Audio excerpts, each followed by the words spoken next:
There are stories that connect us to ourselves and to each other.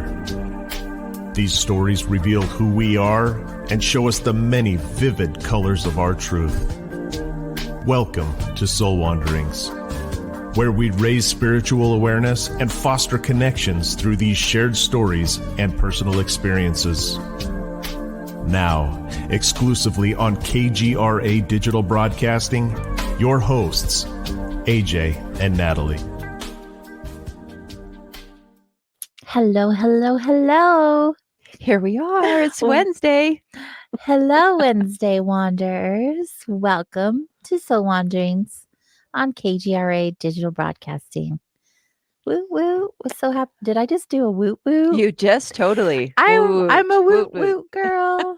Not really usually, but tonight I guess I am. Sometimes you just never know what's going to come out. Put a mic in front of our face and it's totally ad lib. And they should get us like in our other authentic form. Oh, like, yeah. And we're authentic on the show, yes. But when we're like at the kitchen table, having conversation, I'm unhinged. It would be really fun to do like that. Too much censorship would be needed. We need to have it just wherever we can say whatever words we want to say. Yes, I do blurt things out without thinking quite often. But I'm honest. It would be entertaining, but we have fun doing it. Absolutely. Absolutely. And we have fun being here, wandering with these beautiful humans. Hello, everyone. Welcome to the show. We're happy to have you here. Tonight, we're hanging out on X and Rumble. And we hope that you are hanging out on one of those platforms as well under KGRA Digital Broadcasting.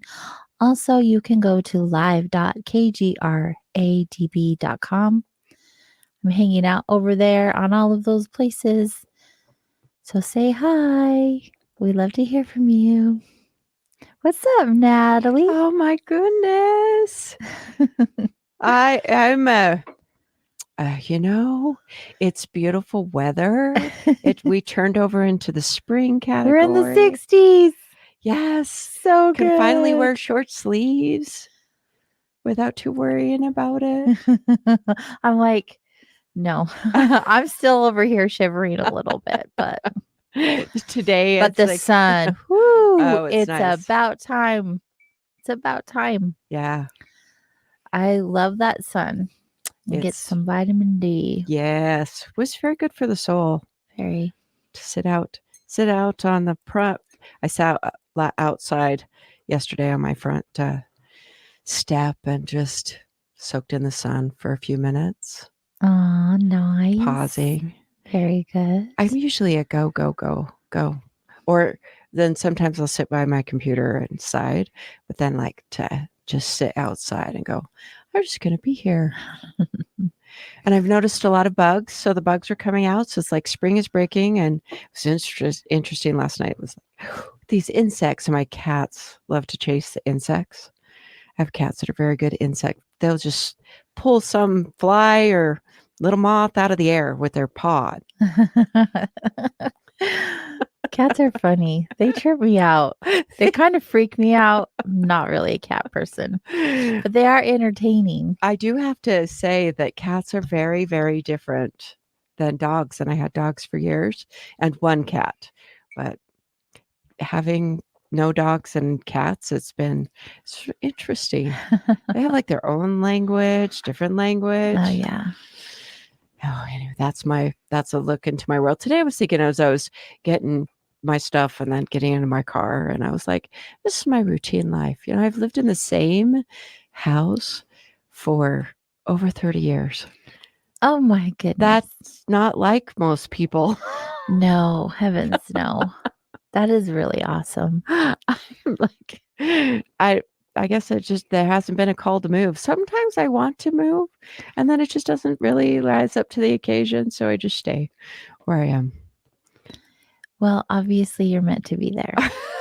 It's a long time to be in one place. Oh, yes. Oh my gosh. Yeah. How are you? I am good. A little burned out. I've been working so much. This year I've just been like, let's go. I think I've had 2 days off since I got back from Germany the first week of January. I just have so many things I want to do. Yeah. The days just aren't long enough. Right. My energy isn't long enough. There's just so much, and I just can't stop. And then I'm like, oh, and then what about this? And let's do that on top of all of the other things. So I've just been going, and I think it's catching up with me because I'm hitting a wall. Like maybe this weekend I'll rest. It's probably a good idea for you After to take. Saturday. After. Yeah, I work at Vibes. So yeah, I'm there till Saturday, and then I can be like, Saturday night, Sunday. There are things that do need to get done, but Do you know that you could put on your to-do list rest? oh, it's on there. But resting to me is like chilling out for like 10 minutes and then, okay, let's go. I know, but I think that maybe you need to quantify the amount of rest longer You're than right. 10 minutes. You're right. It's like, okay, so even like if I you were don't disagree with this. It's catching up. It's catching up. I am a grandma. But I'm not chasing around a little nugget. Oh, but you only you Soon. want to. Soon. Yeah. Oh yeah, if I could do it all day every day, I would never rest. I'd be so happy. I watch my sisters that are grandmas and watch them interact with their littles when I get an opportunity, and it's like, oh, they just seems like that's such a lovely job being a grandma. Yeah. Yeah, good times. He had a little procedure today. Oh, So did it go well? he's Have you doing heard? it went well. He's Oh, good. that's good. Yeah. I'm just really grateful. So grateful. Wish I was closer, but here we are. I see that our wanderers are popping into the chat rooms on Rumble, on X, and well, X doesn't have a chat room, but you can comment, but you can watch it live. And then live.kgradb.com. Love that. Thanks, guys. I've thrown a few people off. So on social media, and for the last, I don't know, since 2009, I've had the last name of Rasmussen. Oh. And I removed it. Yeah. Big moves. That's good. It's still my legal last name. Yes. But I don't want to own it anymore. It's been a journey of letting that go. But also, as I feel like I'm coming more into myself, I mean, my middle name is my last name. It's my birth name.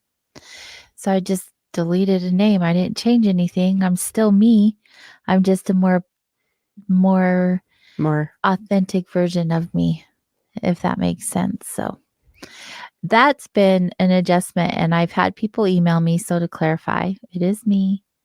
Larson is my last name. It always has been kind of a hyphenated without the hyphen.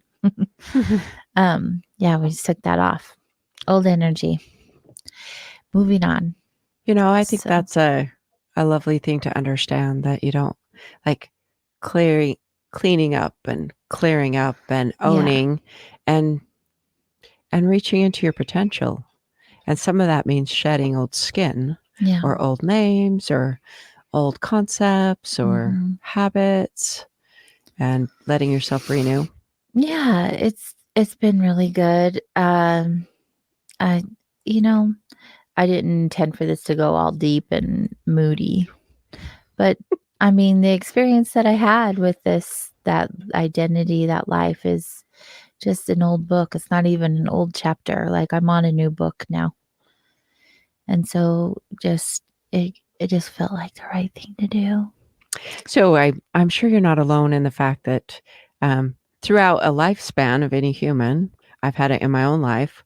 I feel like there's multiple lives in this life that I've been alive in this incarnation, that I've had several books if it was like this series, a trilogy or 4-book series in my life. And I'm sure you're not alone in that there was like, that was one novel. Mhm. And then that story closed. And then there's a new Yeah, one being written now.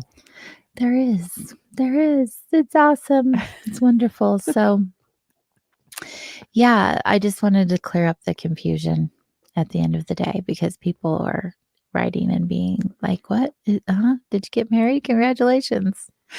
Nope, didn't do that. Just being more me.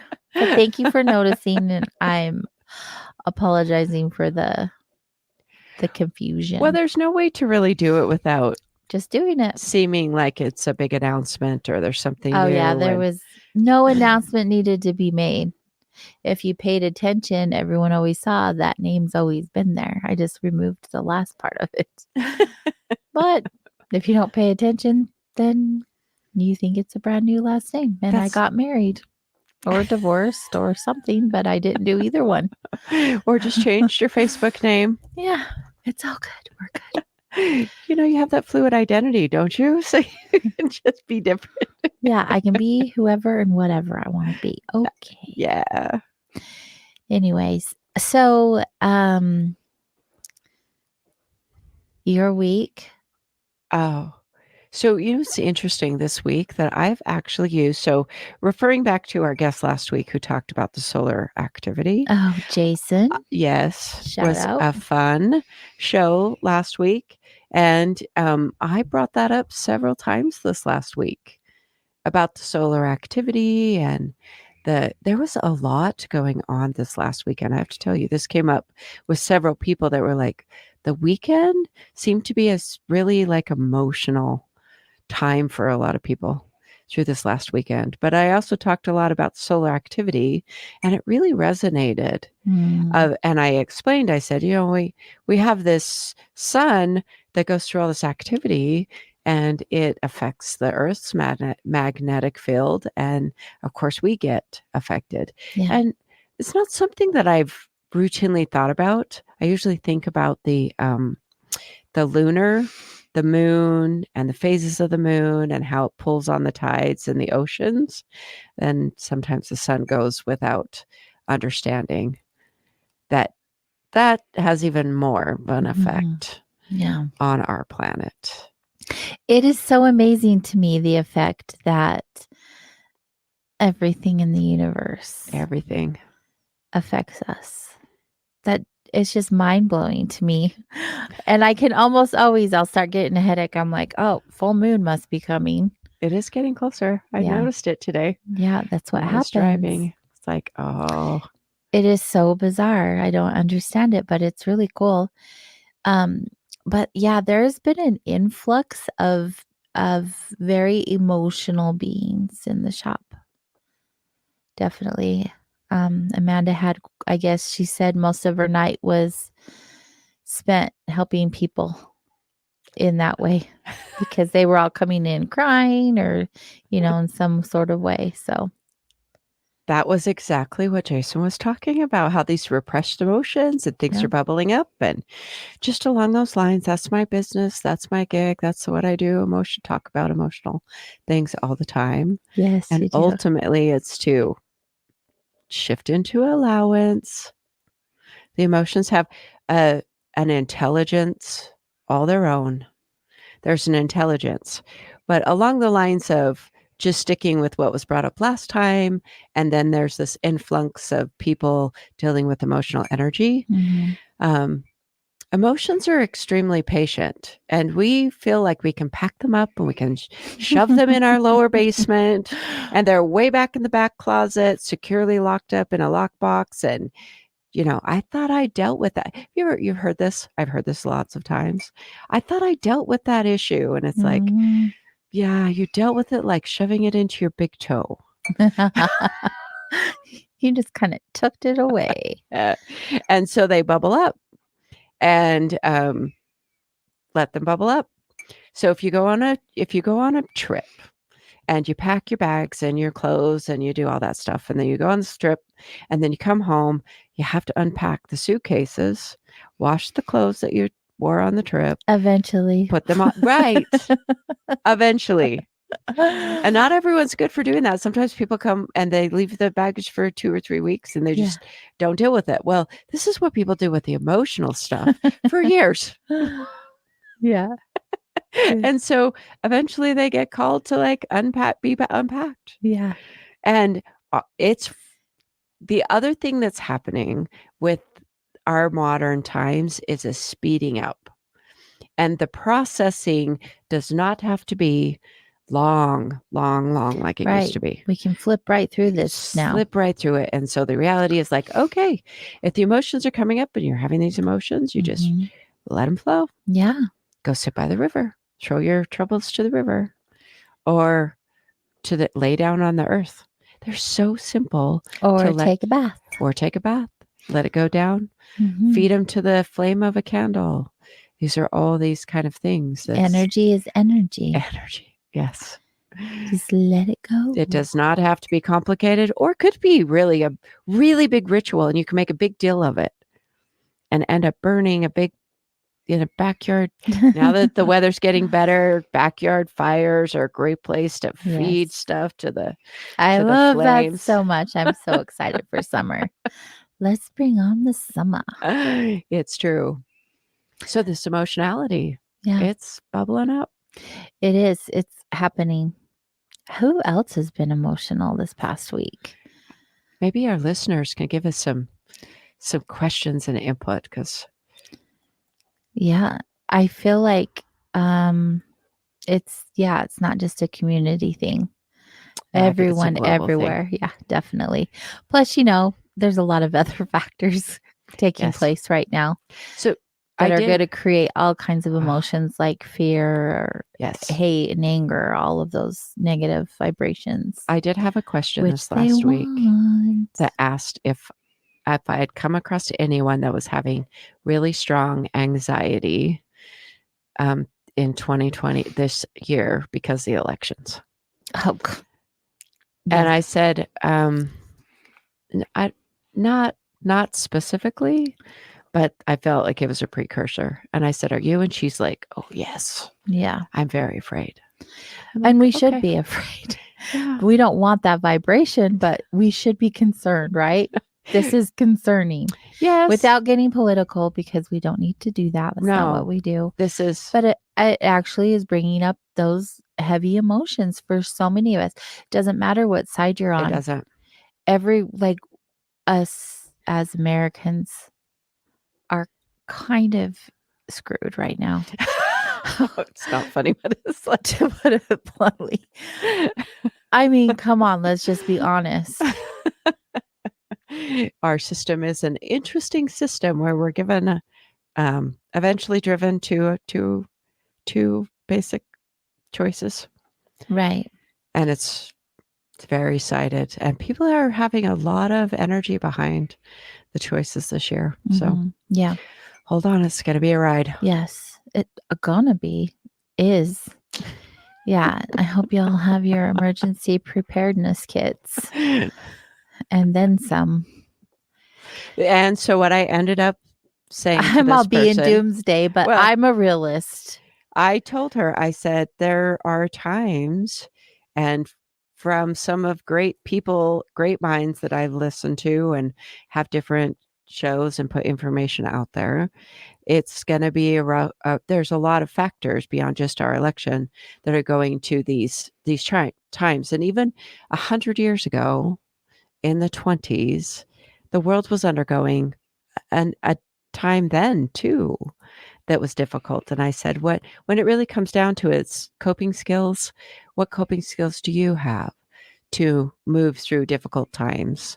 And building the coping skills or building your own skills and fostering your resilience within your own space is what you have to lean on, because in the end, we don't control the bigger picture. Right. I love how you're bringing this up. Great intro. Good job. I see what you've done here. Are you tracking? And that just happened just like, I'm just going with the flow. So, I mean, we were to wait until after break, but basically what Natalie just said is a foundation of what we'll be talking about tonight. So Natalie and I are your guests tonight. It's us. A surprise. I mean, we're always here, but now you get to hear more of us tonight, which I just love. And we're going to be talking about your GPS / redo guiding principles. Natalie, I'm like, she's like, hello? I'm cueing you. And I said, yes. So I told her today, I said, oh, the GPS is like capital G, capital P, lowercase s, which are guiding principles. Yes. So if you think about your GPS, what are your guiding principles? What are your guiding principles? Mm-hmm. And some more things. That's our framework. I love this topic. Oh, so good. No, it's really perfectly timed in what we're talking about tonight, because there are so many of us just kind of wandering around. I mean, we all wander around, but like without any direction. Well, or yes. And that's because we have to know ourselves. It's true. I remember. We can't go anywhere if we don't know ourselves. It's from the infamous Alice in Wonderland when she was talking to the caterpillar, the hookah. He said, which way do you want to go? And she says, I don't know. And he said, then it doesn't matter which way you choose. You'll get there. Mm-hmm. And sometimes that's how we wander around. Yes. Just by finding, how we get there. Sometimes that's actually how it works in the big cosmic joke of it all. It's like, okay, so we're going to have some of these guiding principles. I feel like we're ping pong, not ping pongs. What is that? Pinball games. You know, the ball that's humans are? Yeah, just bouncing around. Ping, ping, ping, ping, ping, ping, ping. Can you imagine from the higher perspective? It's like, let's watch these humans. Let's watch these humans really mess some things up. Oh, gosh. Let's just give them a little stimulation in this. Yeah. Let's blast them with solar energy and see what happens with them. Right. Oh, my gosh. It's true. It's true. We're just ping ponging, bebopping all over. None of us have a clue. We don't. Well, no. But there are tools to get you as close to a clue as possible. That's right. We'll help you find it. Or it'll give you the imagine, so you can imagine that you have some sort of guiding light. And if I have to tell myself a story, I actually do prefer to tell myself affirming, positive, optimistic story. So if it's a story either way, I'm going to tell myself a empowering, opportunist, sort of optimistic, positive story. Because I feel like at least it lights my path. It makes it, I'm an eternal optimist. I don't know. Sunny side. There's a sunny side. The sun comes up. The sun comes up every single day. Yeah. I adore that about you. I really do. Thank you. Because a lot of times I wake up and I'm like, I have to do this again. Really? What kind of joke is this? It is a joke. And it's like, but I'm in the game. I'm in the Matrix. But it's funny if you think about the Matrix movies. I'm in the Matrix. But then even in the Matrix movies, they were in the Matrix or they were somewhere else, which is probably its own Matrix too. As long as we're in a body, we're in some sort of form, in some sort of functionality. And so there's times I don't know all the meaning of life. I just know it means something. We're just here having a ride. Whatever you give meaning to. It is. And that's part of this that we get to talk about. Oh, I'm so excited. I laid out a bunch of things. I wrote a bunch of things and wrote out some things. And my Natalie's excited. I'm here for the ride. And I hope you guys are going to hop on in with me. We'll be right back. Hello, Wanderers. Welcome back. I am your host, AJ. And I am Natalie. And we're just delighted to be here with you tonight. We're going to be talking about your GPS, your guiding principles. Mm-hmm. And Natalie is going to share not just one Natalie nugget, but many. I'm buckling up. Get ready for the ride. Let's do the thing. I keep practicing. Being like, I see myself in the future on a stage. Mm-hmm. I think it'd be really cool to have one of those little mics that just comes along up. You're That's so just cute. a little, it's yeah. And you can walk around and talk. Walk on the stage and use my hands like I like to. Okay, people, are you listening to this? Let's make this happen. Hire me. Natalie is ready. I can talk on a stage. Talk. I'm not afraid of a microphone. I'm not afraid of a stage. Well, and you can talk. And I can talk. And it's good stuff. It's not just, like going to school and falling asleep because the teacher likes to hear themselves talk.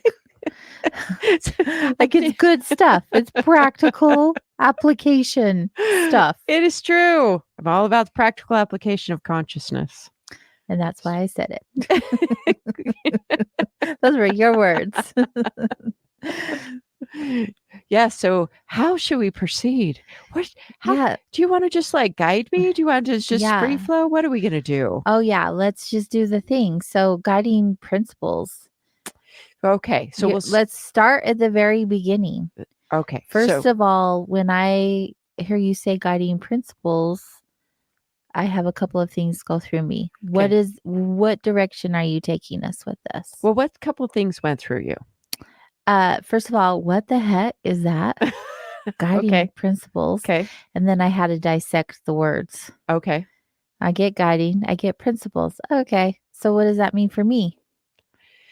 So just this first aspect that we're going to talk about is I come from, so my background as far as employment, I spent 20 years, actually a little bit more than that, probably 26 years working in the, as a civilian federal employee, mostly in the military, and in that world, and it's in many worlds, they have, you write a mission statement and you say, okay, this is our mission.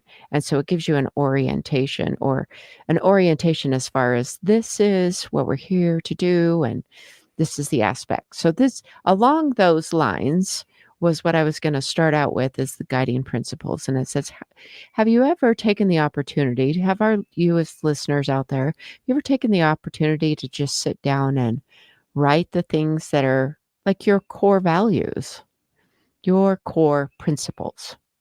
I don't think I've ever done that.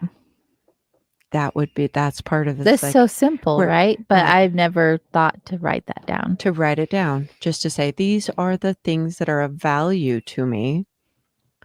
And that's a first exercise in this, would be to take and think about what are your guiding principles. What would be your mission statement? What are the here that you're going to wake up and really center yourself on every single day?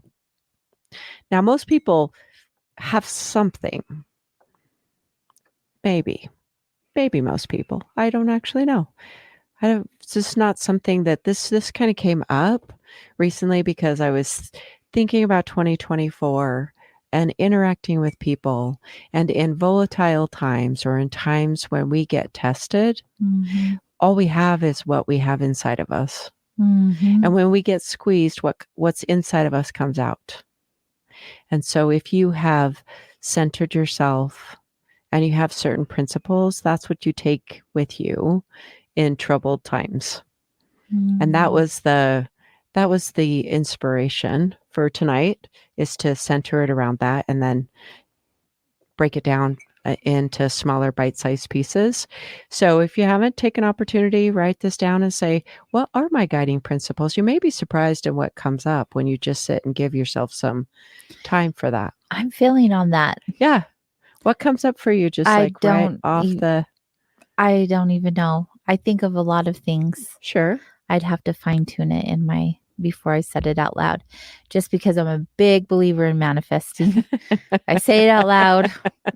Might not really be what I want. Well, it's true. But if I were to just go off of what I I know of you and watched you actually put your time and energy into. I mean, you have put a lot of years towards holding a space for heart-centered healing. Mm-hmm. And so healing is one of your principles, of what I would say.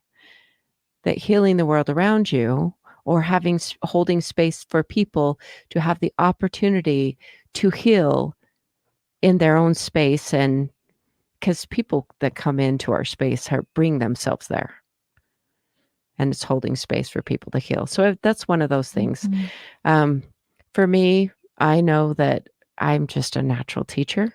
I enjoy teaching people, and along those lines, one of my guiding principles is to teach something that is backed. It's got backing. It's Not just spiritual woo-woo, no, but like legit. Yes. yeah, stuff. It's almost like it's empirical itself. It proves itself. It's experiential. Right. Um, Undeniable. yeah, one of those things. So that's really important to me, because I remember so many years ago, this lovely, my favorite friend, psychic medium person, she told me, she said, this was before I really got into the coaching really, really deeply.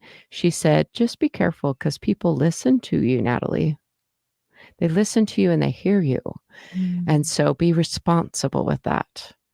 So before I really launched myself into my coaching, my next career after my 25, 26 years as a federal employee, I took it on like it's a big responsibility to have that. And so that's one of my guiding principles, is to take it not too seriously, but there's a level of responsibility to guide people in their lives. Absolutely. And I want to guide them with integrity. And so those would be the examples of guiding principles. I think of that a lot. Thank you for the example. But as a sidekick, like that responsibility, I feel that on a daily basis on repeat.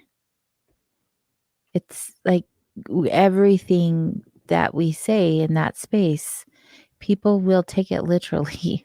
Yeah. You have to be so aware, but that is part of it as well.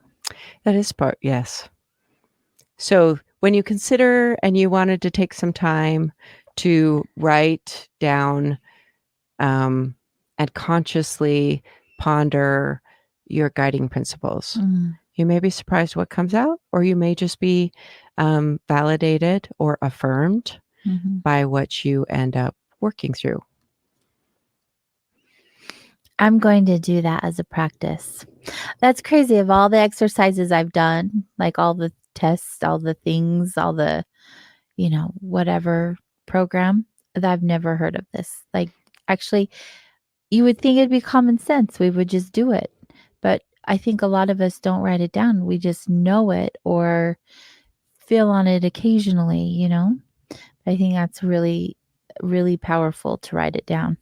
This would be something that would, you'd probably be presented. Look, I mean, you've been through courses before, but if you were to have a workshop or something and you were to lean this in, but that came truly out of understanding, if we have a compass, which does set like a GPS, we all use GPSs these days. And if you put in the wrong address into your GPS mapping, it doesn't take. I remember one time I'm like, this is not taking me. There's a city, Clearfield City that's here in Utah, that's kind of interesting, different aspects of Clearfield, and like on one side of the freeway or on the other side. And I remember I put in a Clearfield address and it was taking me not to the place. It was the wrong side of the freeway.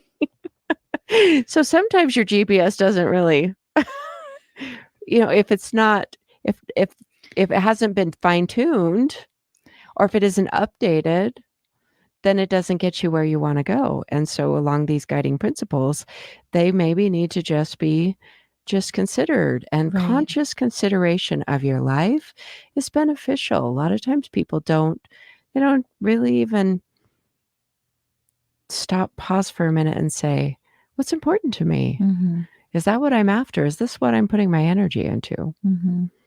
Oh, yeah. I love taking inventory of life, just like stepping back and really looking. Is this where I am meant to be? Is this what I'm meant to be doing? Am I spending my time the best way I can for what my intention is? Regularly, I think questions are good like that. They are. And that's what happens with, there's a few different, so Carl Jung, and this was some of the different teachers that I was thinking of earlier, pondering, knowing if this topic was going to be coming up tonight. So Carl Jung and Maslow, the hierarchy of self-actualization. These are known theorists that formulated theories and wrote books, early psychologist. And so what they're talking about is a self-actualization. And what that means is that you as a person are living life consciously. There's a difference between that and sleepwalking or just going through life. So I went to I regularly go to a chiropractor and maintain my body, and I find that I feel better. And he said today, he talked about this 88-12 rule. And he said studies have shown that 88% of people, or like the population, is just going through life and not necessarily attending to themselves consciously. And then there's 12%, the two. How would they even figure out that? That seems so high. The 12 seems high, or the 88? The 88. That are, well, just kind of like bebopping around this world, like without any intention or purpose. Really? Yeah. That's so high. I know. I don't know if that's true or not. This is just, how statistics go. Yeah. And then 12% that are attending to themselves differently, more consciously. It's such a small percentage. Yeah. But that's why we're talking about these things. That is Let's why. up the percentage. We're going to up it. For everyone that's listening to the show, you're most likely in the 12%. So you're just going to deepen your conscious practice. Yes. With these topics. So we have guiding principles. We're writing them down. Ideally, hopefully, you are already that conscious being, right? Because you've taken the time to write this down. You've really put some thought and intention to it. But what if you're writing it down, you haven't quite met that actual guiding principle that you wrote down? Like, what are some ways that we can get there? Okay, so it's important to pay in this conscious, like when you have raise your awareness. So I want to bring up the concept that says, what's your regular practice? What's your regular practice?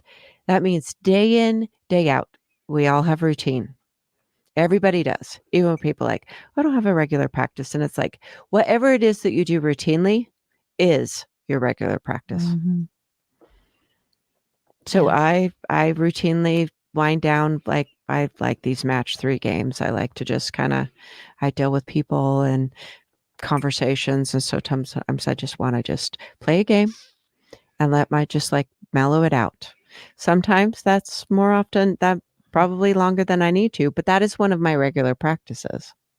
And so with awareness, then I say that is one of my regular practices. And with this, honesty is important. This isn't meant to be a judgmental exercise where you rake yourself over the coals. If you're doing something and you go, oh, so there was another teacher that was Gurdjieff. He taught, I think he lectured in the late 1800s, early 1900s, or maybe earlier 1900s. I don't know. I've just been familiar with some of his work. And I remember reading in from one of his lectures, and he said that we as humans are so mechanical. We cannot change anything until we raise our awareness to a certain level. And then once we're really aware of our own behavior, then it either can shift, it really becomes seamless and can shift on its own, or we can shift it from that point. So raising this awareness of what's your regular practice? What are the things that you do every day? Me? Well, sure. Or are you asking people in It's general? rhetorical in some ways, but it can also be you because you and I are talking. I do have a practice every morning, and I stick with it because if I don't, I'm really off. Okay. Really off. But every morning, the first thing I do is roll out of bed onto the floor and stretch, just so I can get my body moving. And then I get up and I drink like 16 ounces of water. Just chug it. Whew. Yeah, gotta hydrate that body. That's true. And then I'll either sit down and watch a YouTube that of something that educates me, or read, or listen to an audible, or meditate, but like a 30-minute something for my brain. And then I go about my morning. Always, though, that's every morning. It has to be done before I do anything else. You're like, this is my way. Yes. Usually then I'll do a small workout, or, meal prep, or just go straight to work in my home office. I stay busy. Mornings are the best times. I have so much energy. It's wonderful.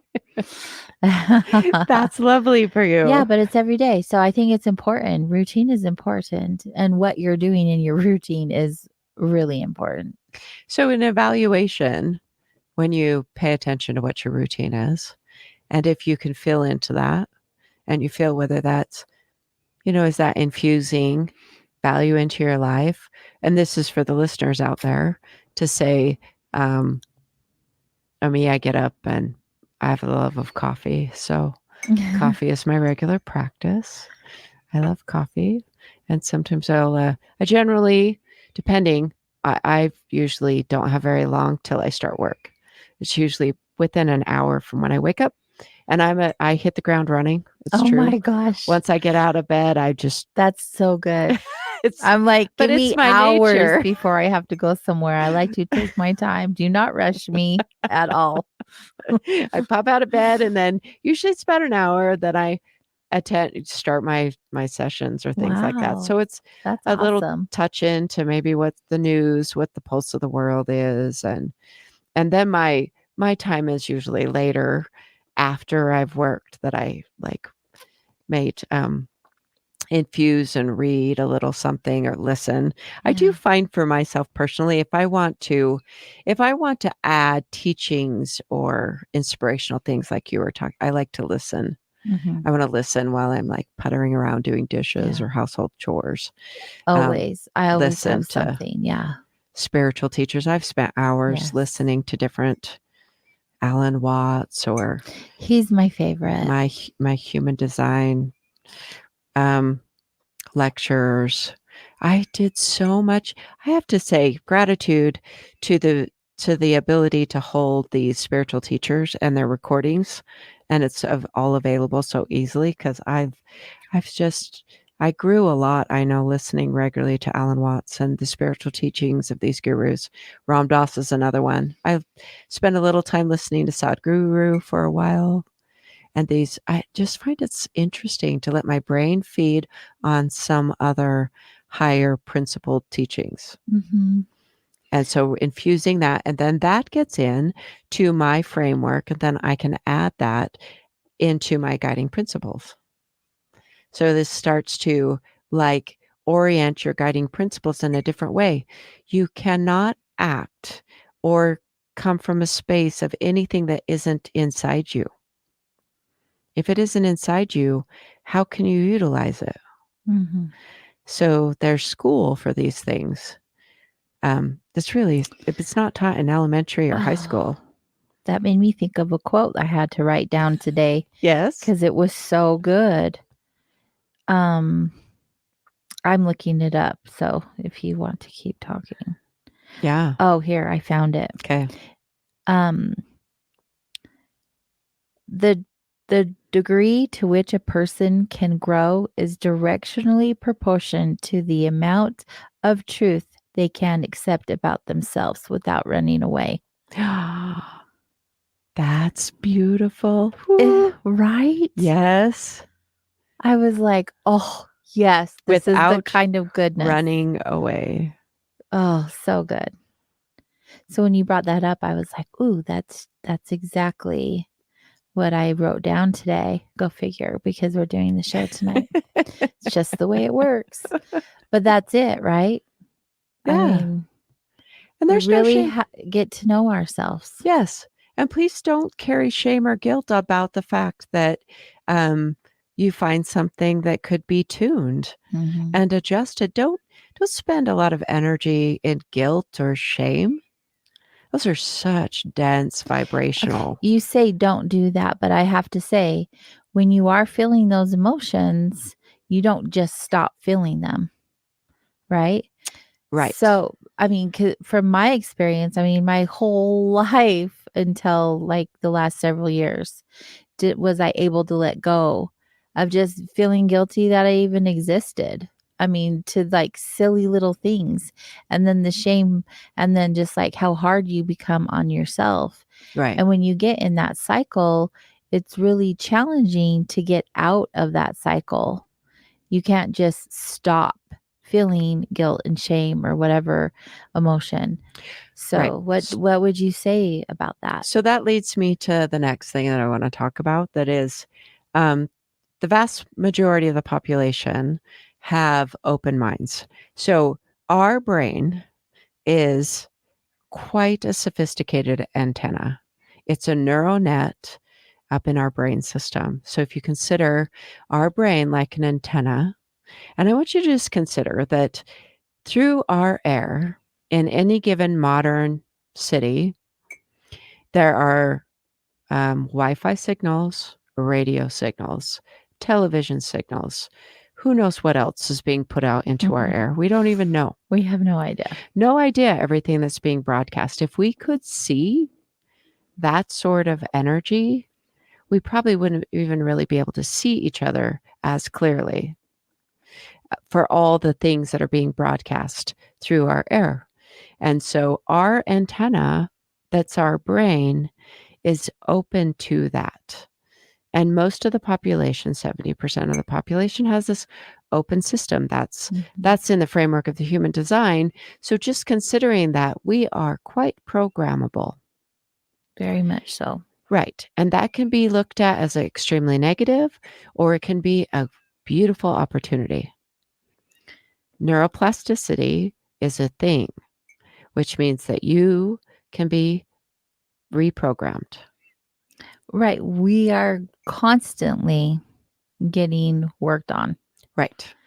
And so you can constantly work on yourself as well. So it's a program that is running to feel guilt or shame. That's a program that's running. And so what I'm offering is there's some emotions that come with that. But if it's a regular and consistent pattern, then that's that opportunity to infuse another program. So if for years you have felt some sort of guilt, or you have this, just a thought. So we're just going to say, this is my regular and recurring thought that I'm not worth it. I have a low self-esteem. I'm not worth the air that I'm breathing.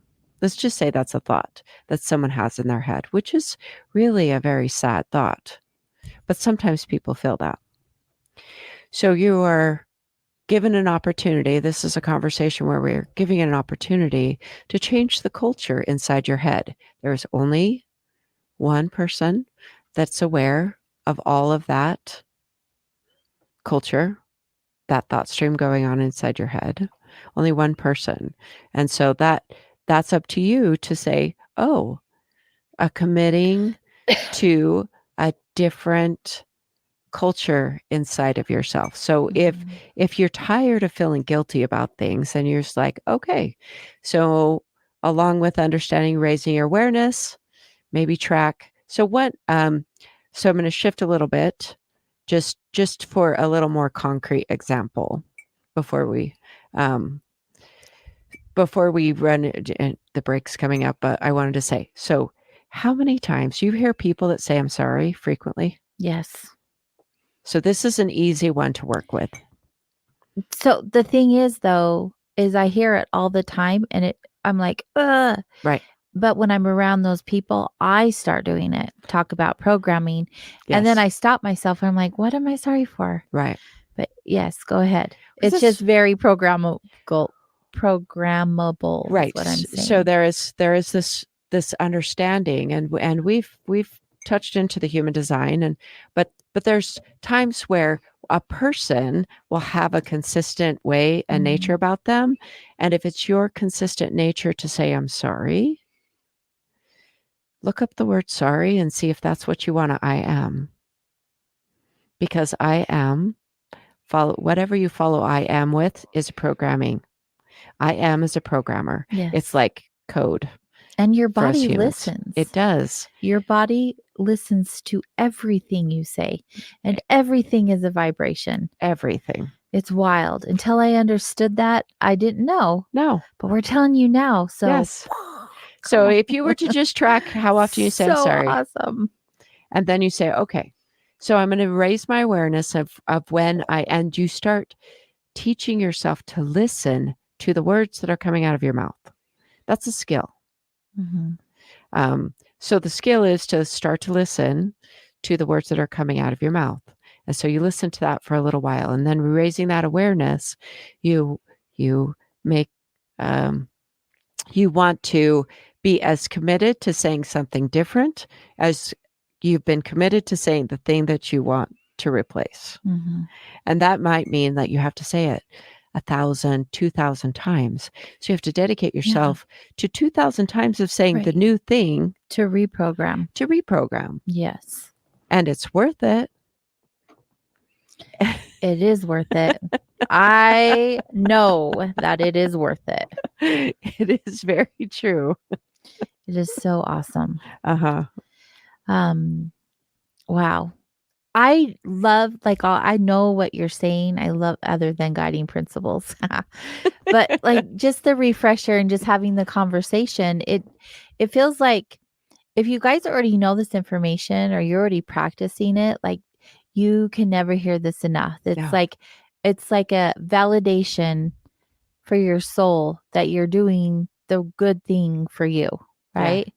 It's just so beautiful. And those who don't know, hopefully your mind is blown right now, because it really is that simple. It really is. I love this so much. We're going to take our top of the hour break, and when we get back, we'll continue to wander with you. I hope you all stay close. Hello, Wanderers. Welcome back. I am AJ. And I am Natalie. And we're your hosts of Soul Wanderings, heard on KGRA Digital Broadcasting. You can learn more about us and the show by visiting kgradb.com or soulwanderings.com. Either way, come check out our page.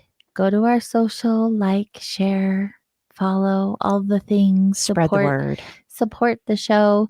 We're at the end of our 7th year, so you think we would be a lot more versed in social media, but we just trust whoever finds us was meant to find us. But if you can support us on social, that'd be great too. It helps the algorithm. It helps so much. Thank you so much. Okay. So yeah, tonight we're talking about our own personal GPS. Yeah. Capital G, capital P, lowercase s. We decided today. You decided today. Guiding principles. And exactly how you build into those. We're reverse engineering the guiding principles. Yeah. And so in a way. It really is so good. I'm going to write this down in my journaling. I think having a practice like this and like checking in with yourself on the regular, just to make sure you're still on the path you're meant to be, is just so, it's just good. It's like, it just feels like you're doing yourself like a way good job. You know what I mean? Right. So like how have we gone this far without like really doing this? I guess some people do in their own ways, but I like this platform. This is also understanding, even if you've done this, there's regular and consistent maintenance. So if we think about Yeah, our true. vehicles, and our body is a vehicle, but if we literally think about our vehicles require oil changes and looking after and cleaning them and giving them a regular wash or not. But when you want to take good care and keep your vehicle running for a lot longer, because it's money invested, you pay attention. Pay attention to your dashboard lights. You pay attention and you got to fill the gas tank and replace the windshield wipers or give it a car wash and vacuum it out inside and take the garbage out of it and just keep it clean. Do the things. And so this is the same type of thing of regularly maintaining yourself and your life and your spiritual health and your social and your physical health. And all of these aspects go into this. And this, believe it or not, orienting behind your guiding principles does give you this platform and a stable place to just continue every day from. And it carries you through the ups and the downs and the ups and the downs and through crazy years like 2024. Which is really the, as we said earlier, it's the inspiration for a show like this is to say, what do you have? I remember reading Viktor Frankl's book years ago, The Man's Search for Meaning. And it's a really powerful read. He was in a concentration camp. And one of the takeaways I had from it was when you're in a place like that, and from time to time, we all have our own sort of apocalypse or concentration camps, or, there can be divorces or deaths or significant emotional events that happen in life where you're really left with, what's my inner pillars? How am I going to survive this? How am I going to make it through? How am I not going to lose my mind? How am I going to make some meaning out of these things? And this comes from these concepts. So it's always easier to gather them before you're in those periods of your life. In a show like this is time to do it's really easy. The algorithm will probably send you several inspirational things anyway, just like you came across. It just happens to work out that way. I do have a question. Yes. So we consume books, or podcasts or whatever to make us more conscious about what we're doing and the things we're practicing. But what about the people that we're with? Like everyone has a different environment in which they live in. So they're surrounded by people who may not be working on themselves or, joining a group and that's all they're doing. There are times where we are faced. So there's two sides, two perspectives that I want to bring up in this, that there's this line of thinking, I think it's probably out there somewhere, that says, look, you're most affected by the 5 people you spend the most time with. And so if you will become like the 5 people that you spend the most time with. And there's some discretion that goes into that. If you are surrounded by positive and uplifting people, we are contagious as humans. We're contagious. We can be contagious with positive light vibration, or we can be contagious with the lower, denser vibration. So there's some discretion that goes into that. And there's often times where you have to make some decisions, and it could be a conscious decision. If someone, and it isn't about changing anyone, it just can be this awareness that said, we all know there's the negative Nellies or the Karens, they call them Karens. It's like, in life, the people that just aren't bright and shiny.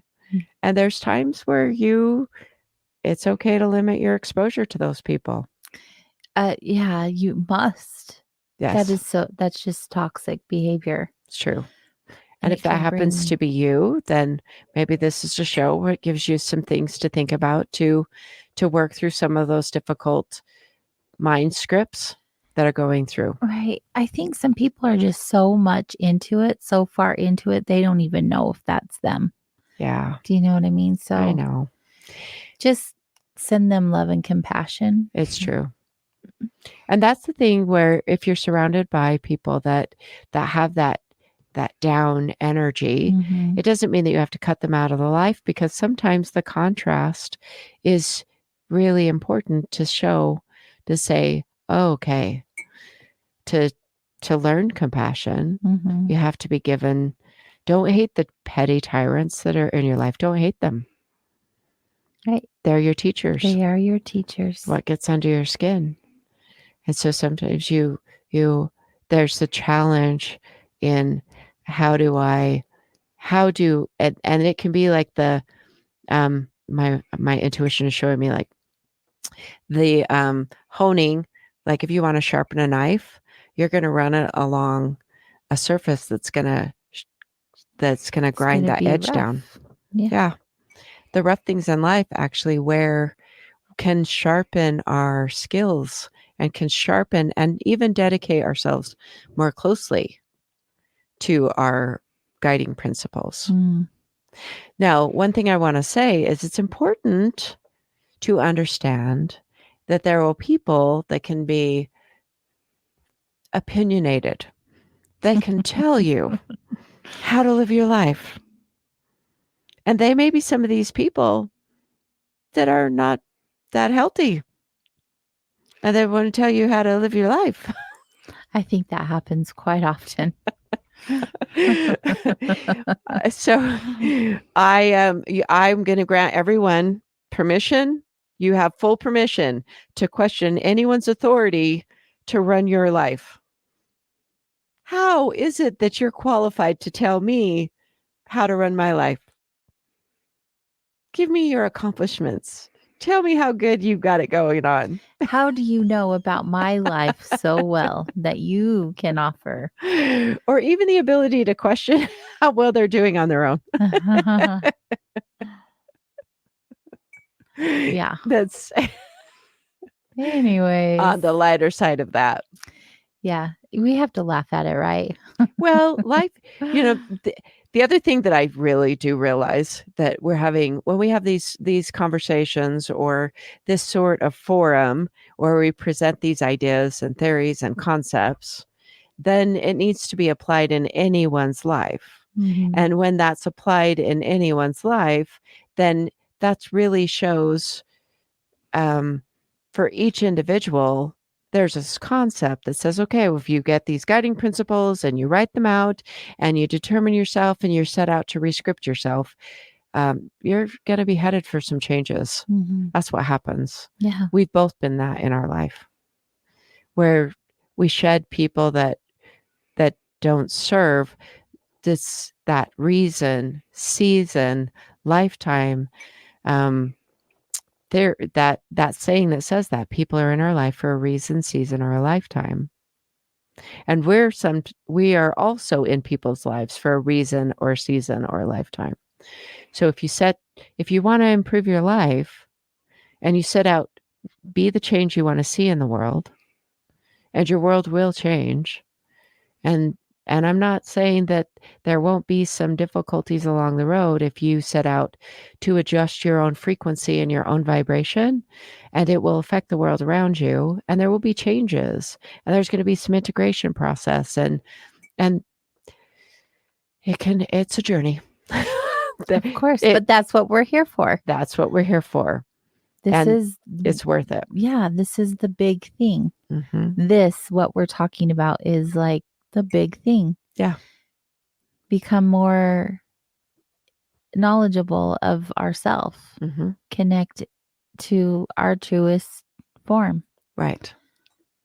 It's so good. Yes. So I was working with a client one time, and she had gone through a divorce, and she just was really working to untie herself from her ex-husband, which can be quite a process, because after like decades of marriage, you're so integrated with a person for through those life, you have to really unstitch yourself from the person, and it's not just an easy thing. But she had this imagery of cement shoes that she felt like her ex was pulling her down like cement shoes in water. Mm. And so there's times where people can be pulling you down. Right. And on the flip side of that, you could be that person. Yeah. Right. We talk about the thoughts in your head and the continual pattern of thinking. If that's what you're thinking, regardless if it's true or not, you're just adding weight to those cement shoes. Right. So this is the challenge, is to commit yourself or just be willing to adjust in the climate inside. Mm. And it's a process of having these things happen, but it really is worth it because it's really about an evolution instead of a revolution. It's an evolution because life is long. I mean, even in the teachings or the philosophies that talk about lifetime after a lifetime after a lifetime after lifetime after lifetime, it's in the experience. It's this process. Mm. It's not that we have to overhaul ourselves completely. It's a continual process improvements aspect in our lives. That's where you can take it easy on yourself also. Yeah. Right? We all want to fix everything so quickly, overnight, by next week, by the end of the month, whatever it looks like. We forget to give ourselves grace. Like it took all these years to be conditioned with these patterns of behavior. It's going to take some time to unwind that. Right. So please be gentle with yourself. Yes. I think that's so important. It goes back to feeling the guilt and the shame. Like, let's just get rid of that altogether. Yeah. That's caca energy. Oh, it really is. It's so dense. If you look at it at a frequency scale, it's like, oh, there is no, shift to neutral even. It's better. So we talk about the thoughts in our head, the things that we're telling ourselves, the practices that we're doing, the routines we're having, the things we're learning, the people we're hanging around. But what about the work we're doing? What about our jobs, our life? Like what are, let's talk about that. So, and the energy of how that affects our GPS. So it's quite a radical thought, and in my own life, I realize not everyone can do this, but if you want to, I want you to consider the job that you're doing. Does it feel good? Do you actually get up in the morning and your energy is willing to go into that place of employment?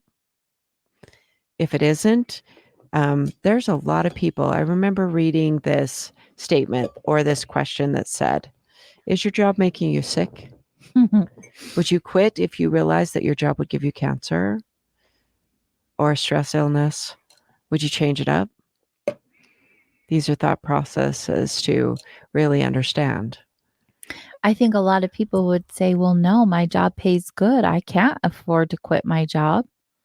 Yeah, I know it's stressing me out. I know that it's affecting my health, but I just can't. Right. I hear it all of the time. Yeah. And in my space that I work, I have a sign that says, whether you think you can or whether you think you can't, you are right. Yes. It's a limiting belief. In consciousness, it says, if you hold limiting beliefs, you will be limited.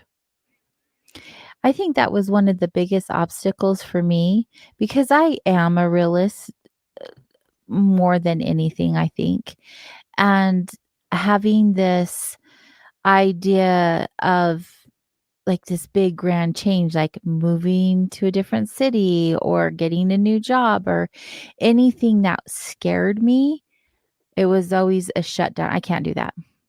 I can't do that. And I don't know where I picked that up or why I started acting that way. But there was a period of time in my life where that was a thing. And I remember the the time where I was told, why can't you? Right. Why do you believe that? It was actually in a mind and body program that I took. It was a 90-day thing, very intensive. And it was a daily practice. And we had to unmess ourselves up. Like we had to unwind our programming and our beliefs. And I had never felt like I could ever ask my questions. Well, why not? I just thought, well, I can't do that. I need this job. I can't move. I can't be away from so and so. Like all of these reasons. And when you let that stuff go, I can't even begin to tell you the amount of freedom you have to do anything. Anything. And I wish I would have known then what I know now, but right, the lesson is there and I'm so grateful for it. But I also missed out on a lot of really great opportunities and could have gone down different paths or had different experiences because I just lived in fear. Absolutely. And not even just fear, but a bunch of other emotions, right? Like guilt because I can't leave so-and-so or do this and that, or I can't quit my job. What would they do without me? Like all this BS, like who would you be without it? Honestly, like ask yourself if you're stuck in a job or a relationship or a friendship or whatever the experience is, and you're telling yourself you can't because of A, B, and C, why can't you? Like really, why can't you? Right. What is the real reasons? And then ask a deeper question. Right. Then ask a deeper question until the question's irrelevant and you're like, well, you're right. Why can't I? And we're talking, I mean, really, I want to bring in the fact that we're on this show that we routinely talk about consciousness and energy that is really unlimited.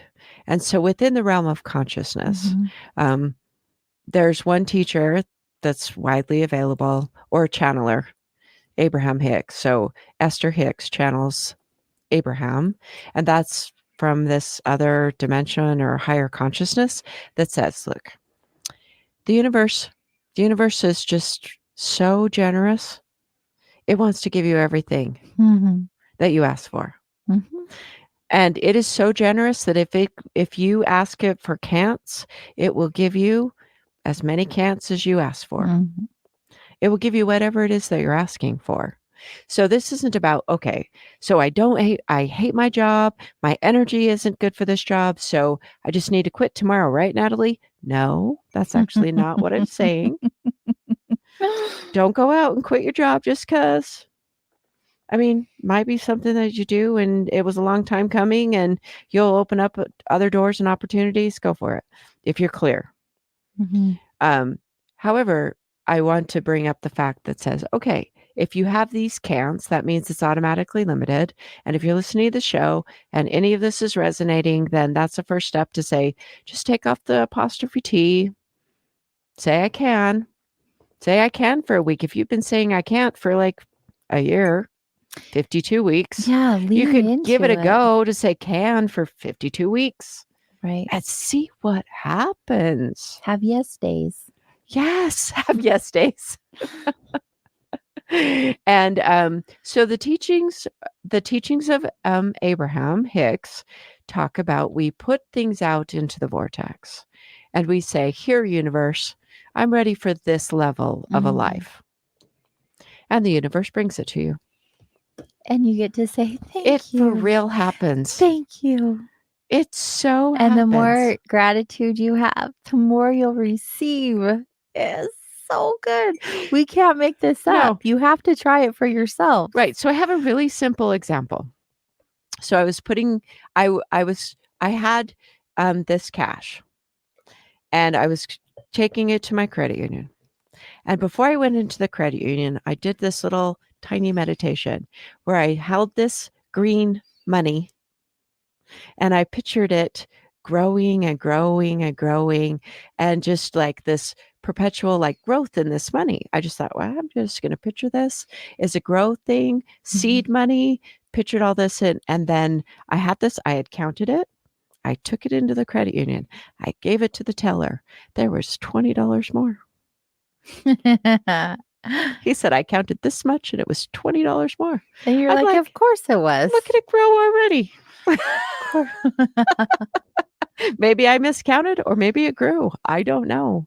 Doesn't matter. It doesn't matter The to fact me is, because I was you like, were $20 richer. there was an answer right like that. That's cool. So these might seem super woo, pie in the sky concepts, but there's been teachers for decades or millennia that teach these aspects. If you think scarcity, you will live scarcity. If you talk scarcity, you will live scarcity.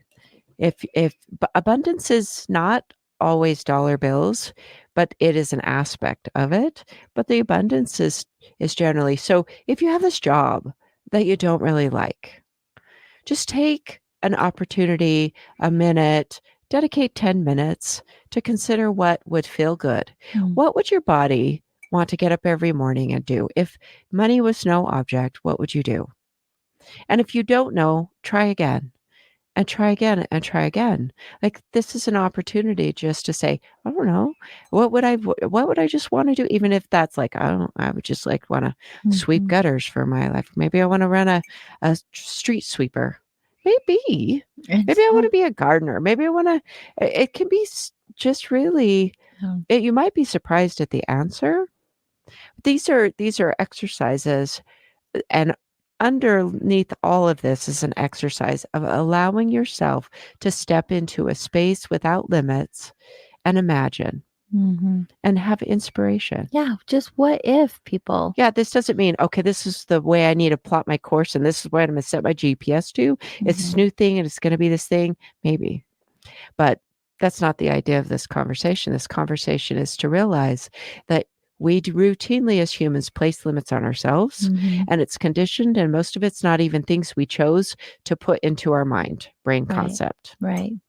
A lot of it is very unconscious. Oh, it was given to you when you were like 3 years old or 4 years old by your parents or your schoolmates, or one conversation in the schoolyard or a teacher that said something. These are beliefs that are given to us as we're growing up. If you think about your younger self and where they pick up a structure like that, but we don't have to keep it. Right. So if you are having work and you are not feeling well in that work, those are opportunities to realize that something is off balance. Yeah. These are the ingredients of your life. And just like, so to consider how you feed your body, or if you wanted to improve your health, your physical health, you're going to examine what you eat. If you're going to, also, you need to examine where you spend your time, the environment that you're in, and open that up for shifting. If it's not really aligned with your guiding principles. Charles in the chat room said something really cool. Guilt leads to shame. Shame leads to self-loathing. Let your conscience lead you to proper action without guilt. I like it. Yeah, he's good. Yeah, guilt trips. Not one thing that you have to we talk about Natalie nuggets. We got to come up with something for Charles with the C.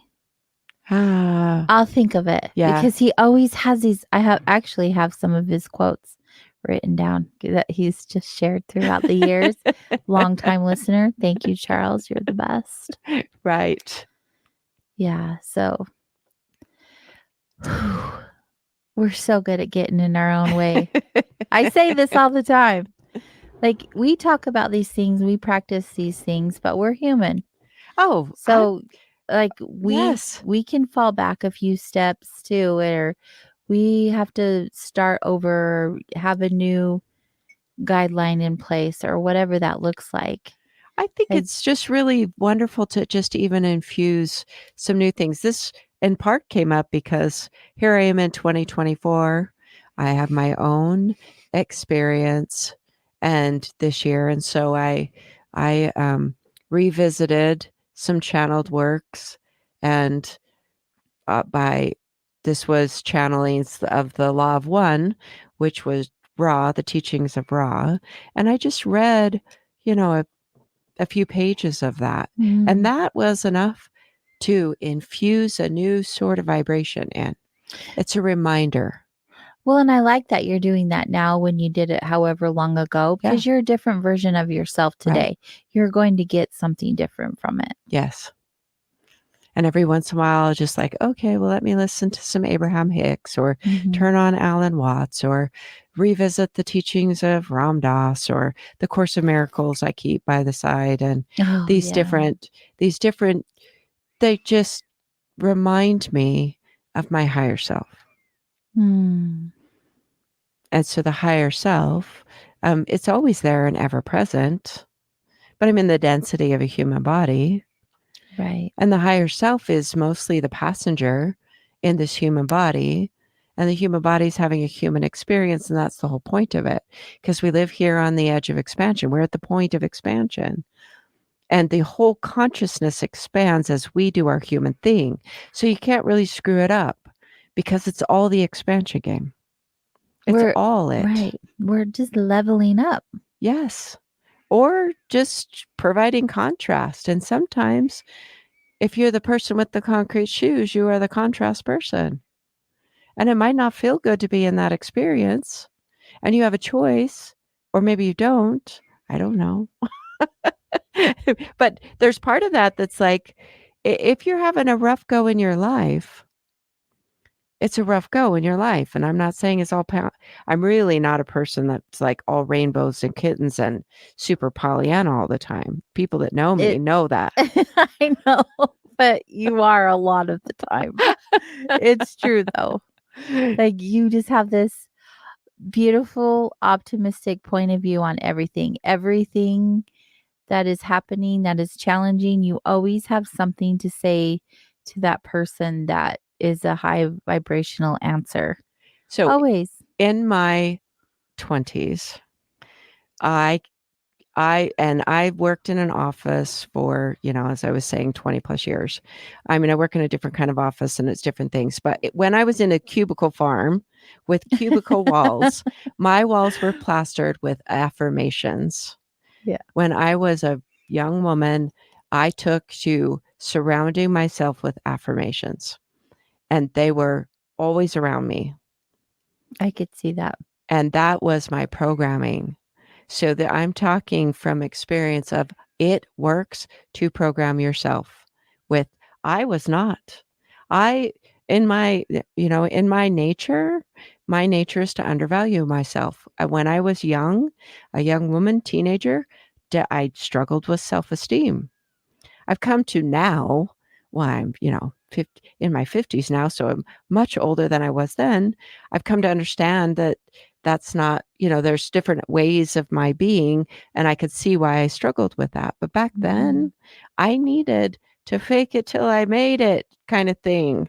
I needed to give myself positive things to think about. I haven't always been, I remember at the programming myself with the Optimist Creed. And the first line of that says, promise yourself to be so strong that nothing disturbs your peace of mind. And there were times in my life, my brain would loop that, promise yourself to let nothing disturb your peace of mind. Okay. I don't know how that's going to be, but I'm going to just promise myself that I'm going to, and these are mind hacks. It's a mind hack. They really are. Yeah, definitely. I remember not knowing anything about any of this stuff. And again, going to that program, that 90-day program, and we had to write affirmations in books. And I thought, this is so dumb. Right. Like, why am I doing this? I don't want to do this. Because that was my programming. It was like, this is silly. It's not going to work. I'm wasting my time. Until they make us do it every day for so long. And then you're just like, wait, I'm starting to feel something. Maybe this isn't dumb. When you dedicate maybe I am awesome.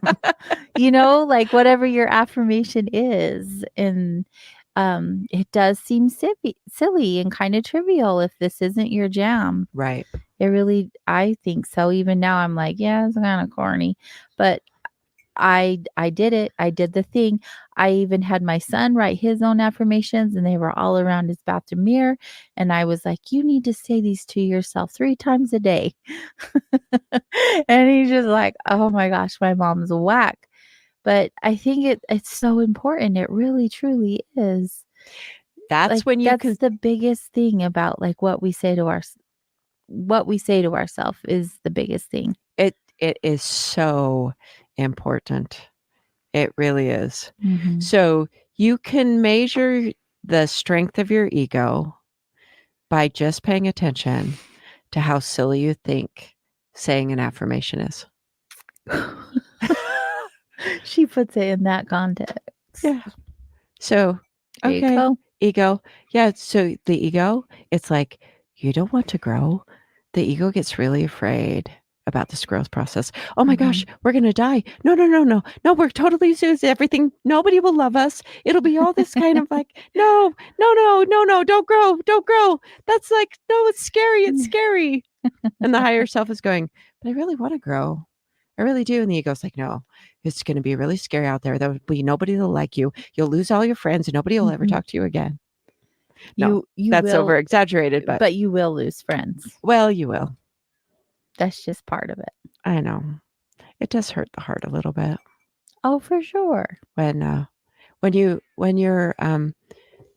set yourself on a particular road, and oftentimes there's less people on the higher consciousness road. I mean, I remember years ago, this lovely book, one of my shiny light books is Illusions.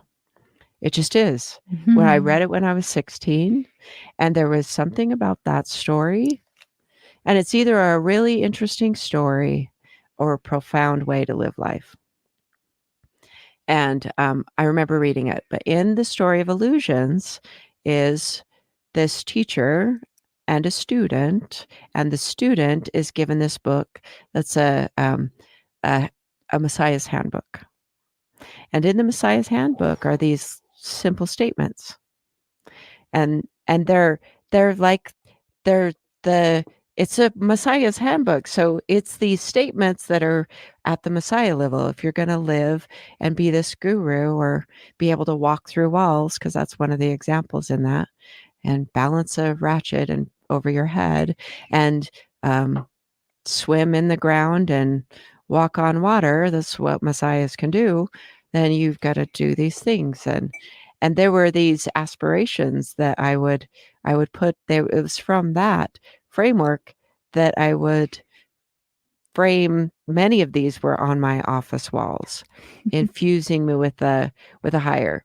And one of the, to quote it, I can't get an exact quote, but it's like, when you take the higher road, there's a lot less people on the higher road. But it was this push for myself. Is this in my highest and best good? And I wanted to strive to get to my highest and best good. And all I can say is that it obviously programmed me in ways where I was able to do some pretty brave things that I guess not a lot of people do. To me, seemed like, well, I just have to. I have to leave this federal job because it doesn't feel good to me. Mm-hmm. My energy doesn't want to do it. And in fact, it was the best. My last job in my federal career was the best job I could ever have. It was so perfect for you. So perfect for me. I had conversations for a living. It was an extremely I grew so much in that. It was a job that challenged me. I had to face a lot of my fears and get out of a comfort zone and really interact in ways that were expansive for me. And then I got to the point where I just felt like I was walking uphill to work. And I'm like, and then the universe whispers in my ear, you've got work to do. You need to leave this place. You're going to be fine. And I was like, I guess I had grown enough to say, okay, I'll trust you. I trust you. Have not been disappointed. Have not been disappointed. And you've been taken care of. It is amazing. Haven't you seen miracles in the way the universe can show up when you drop the limited thinking? I remember, I think it was a Wayne Dyer in one of his, he used to do PBS specials.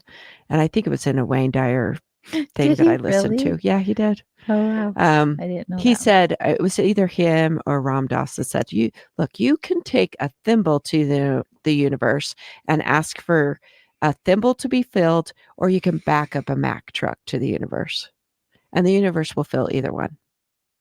It's what do you bring to the universe to do? Let's pull up that Mack truck. Come Let's do on. it. Come on. Let's do it. This is how we win at the game of life." Yes. Because you're worthy of abundance. Right.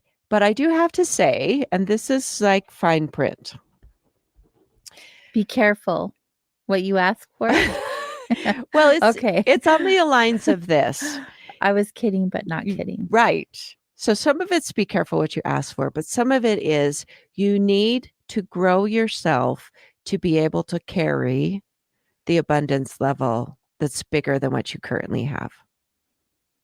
And so part of this guiding principles, this discussion, is a realization that you've got to grow, strengthen your spiritual ways. This is part of what goes into this regular daily practice, is you grow yourself into the person you resonate deeper in your higher self, into that ability to handle a higher level of responsibility. So you have to learn how to drive the Mack truck.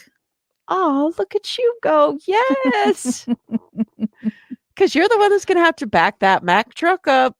If you don't know how to drive a Mack truck, you're going to have to learn how to do that. So you do have to grow yourself. So this is where I say it really is an evolution, because we have to be understanding. I remember Abraham, one of the things I listened to with Abraham said, you had to be able to say, if you want to be a millionaire, let's just say you want $1 million. There's some growing to do to hold $1 million. There's going to be practical things that you're going to need to be doing to hold $1 million. That means that if you're not really good with budgeting your money, you're going to need to get a little better than that. There's some things like that you let go of. There's habits that aren't serving you that you let go of, that you're willing to grow from, away from, let go of, refine yourself, dress differently. There's different aspects. It depends on what it is that you're after. If you want a better job and you're just apathetic about your current one, and you're really not maybe being the best employee, just wasting your time. Oh, there's different, and it's just up to each individual that's listening to this. I would imagine that if you're listening to this, your intuition is already like whispering in your ear. So let's talk about that for a minute. Let's talk about, do you trust your intuition? So I have a question for you, AJ. Okay, I'm listening. How did you grow your intuitive skills? I had to first acknowledge that I had them. Oh. Nothing was a coincidence anymore. Oh, those things that you're just like, and that just happens. I just thought that and it happened. No big deal. Things like that happen all the time. Well, there's that, right? But also like just I had to really learn how to trust myself. Really. I mean, intuition is something that we all have. Yes. And something that most of us ignore. I know. And it just goes to waste. Yes, it's not a very loud voice. I think just acknowledging that it was even a thing, and then just doing that brought light to it. And then the more that the light was on it, the bigger that it got, the stronger that it became, just like a plant. You think you need to water it, you need to give it light, you need to give it vitamins every now and then. Basically the same thing. It's like a muscle, you just strengthen it. Right. So that's a very important aspect of tuning in to a different GPS, than just this everyday, just walking through life, not in a conscious way, is knowing that there's this intuition that's inside every person, and it is a little personalized to you. So first and foremost, I think that if your intuition's new, so then you acknowledge that it's there, and then you start to pay attention to how often you're dismissing this inner gut or this inner knowing, the little, and even anxiety can be your intuition banging on the box to get out. That was the initial. No, yeah, I love that you brought the anxiety up. That was the initial introduction for me. I don't have anxiety like that anymore. No, I think that even in my life, it was that too. There was be this just unexplained sort of anxious feeling down in my gut that's like stomach churning or something like that. It's your higher self inside of you trying to get the attention. If it hasn't been a relationship that you've developed, that you've consciously developed, then it's a relationship just simply waiting to be developed. Just hanging out like, hey, invite me to the party. I'm here. I'm ready. I got all dressed up for you and I am spectacular. Let me come dance in your living room. It's true. So there's things to do. Now, meditation comes up in a lot of different conversations, and a lot of times people are like, I can't meditate. My mind will never be still. I just have a different approach to meditation. I'm not one that says, look, you need to sit there and try to get a white mind, try to let blank screen on in there, because that's just not my approach.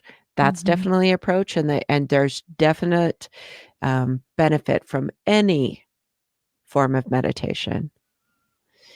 But unless you get quiet and you turn off the electronics, the noise, just take some time. It doesn't really even take very long, but you need to have some time where you want to be quiet, reflect, gain inspiration, listen. I let that intuition bubble up and out. It's a natural thing in every human. It is. It's there. That it needs to, just like any relationship you would do with a person, you need to give time and space for the relationship, for your internal self. And take some time. So if this is not a skill set that you have, we are benefited by this modern era. YouTube University is a thing. Oh my goodness, yes.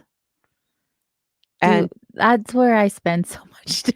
Yeah. It's quite ridiculous. But I have learned so much from people all over the world. Yes. It's so fantastic. And the cool thing is about learning things on YouTube or anywhere else is that everyone's going to have an opinion. Everyone's going to have a way to do things. And you get to decide what resonates with you based off of your intuition. It's so good. Yes. And it's to start in that watching and observing what the universe gives you. So there is this point of attraction that we all have.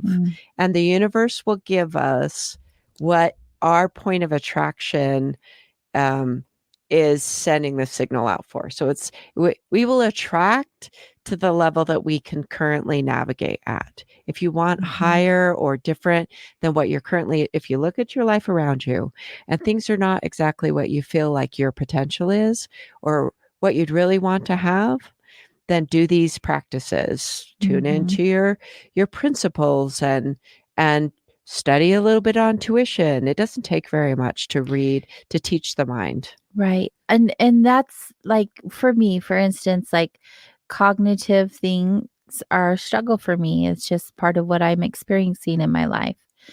And I've noticed that I actually learn more and retain it more when I just watch it in those small increments.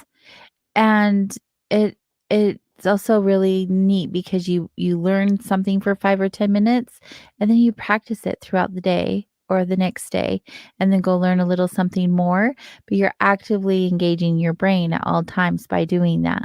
Yeah. They've even shown studies on how you memorize things more so when you do small bursts instead of like hours of studies like they tell you to do for school. Right. Yeah, most of the time our brain doesn't really want to, like, you can cram it in, but it can only, it's like a sponge. It just can get Mhm. oversaturated. And spiritual teachings are really like that anyway. Yeah.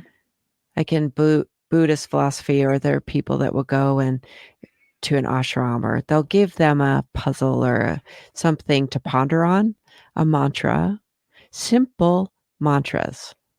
And they'll say, go do that for 30 days and come back. So it's ingrained in you and reprogrammed into you. Yeah. So well. But we live in a microwave society. We've got to be really instantly gurus right now. We can do it right now. Tomorrow, I want to be better. Tomorrow, I want a completely radical different life than today. It's so quick. All you have to push is one button, add 30 seconds. It's true.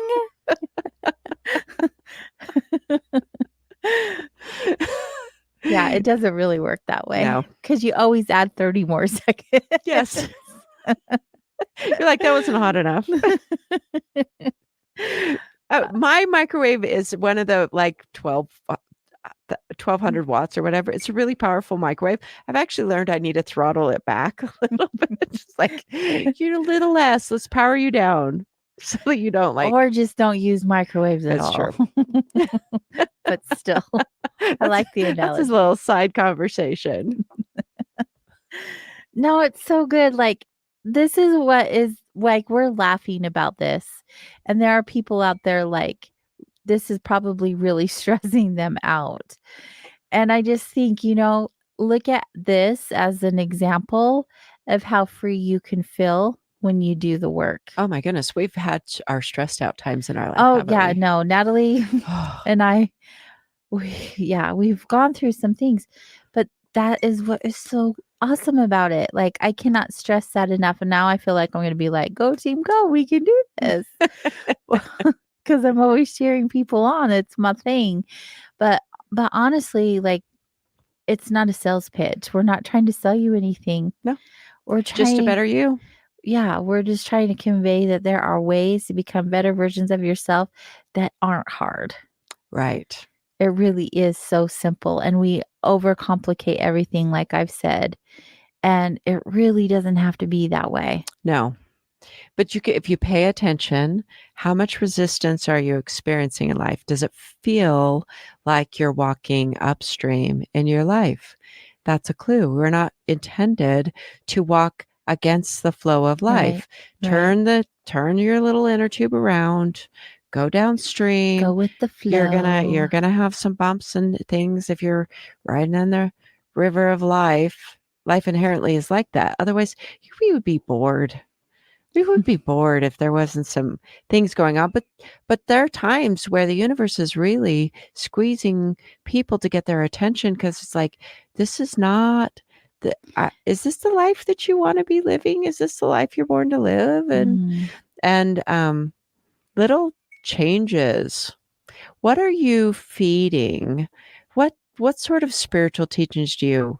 So when I stepped, I had these, like I said, the Illusions was this powerful book. It's really a simple book, not even that thick, that was my guiding light for a long time. And then I stepped away from my federal career, and then I got introduced to the New Age, the local New Age spiritual community. And I thought there's a new language, and I thought everybody knew so much more than me. And so that leads to the thing. And I realized that they just knew a few more teachings than I had known. Right. But there's this opportunity for me too. So I tuned into different spiritual teachings. I pick up threads of what I hear in my various conversations, or going to expos, or going to these places. It was a new community with new insights. So I took the opportunity to learn more. So then my question is, what spiritual teachings have you been exposed to? What's out there that you have learned and that's in there? What resonates? What draws you in? Is there something on your feed? This is the other fascinating thing about the modern technology. I do not know how it knows what to put in your feed. But that often is the universe giving you a gift of what's in the feed. Absolutely. Because it's really, it's the strangest thing. This is maybe a little side note, but how does it know that what you're thinking? I have seen people's accounts. It's like, how did Amazon know I was thinking about the thing? Okay, let's not even go down That is that just rabbit really hole. well. I know, but it's also Oh, there is yeah, this. that's just too much. There is this aspect that can be beneficial when you're on your own personal spiritual growth, that there will be signs from the universe that the universe will give you. This is, you touched on it earlier when you talked about synchronicities. 3 times. If someone mentions something to, this is a thing, isn't it? If someone mentions something to you 3 times, if you hear about a book, a teacher, a coach, a concept 3 times, that is the universe giving you a message. When you're paying attention, then you're like, oh, I've heard about this book 3 times. I guess I need to buy it. But also, once you strengthen that intuition muscle, you'll hear it 1 time. It's true. Just once. Yes. And then you'll do the thing. Then you're just like, oh, okay. I hear you. Yeah. In that moment, you're just like, oh, I'm getting a message. That happened to me the other day. I was kind of looking through my text, and this one person popped out, and I text him, how are you doing? And he's like, I was just thinking about you. I love that. That happens to me often. Or like I'll go to pick up my phone and write someone, and right when I go pick it up and go turn it on, I get a message from that person. Like things like that. Can't make that stuff up. So this is the rewards. These are the rewards to living a more aligned life. You're going to be blessed with peace. You're going to be blessed with success. You're going to be blessed with satisfaction. You're going to have less anger or frustration More or abundance, bitterness. Yeah. More gratitude, more love. Yes. More flow. Right. Less stress. More abundance. Ease. Yeah, all of it. It's so good, you guys.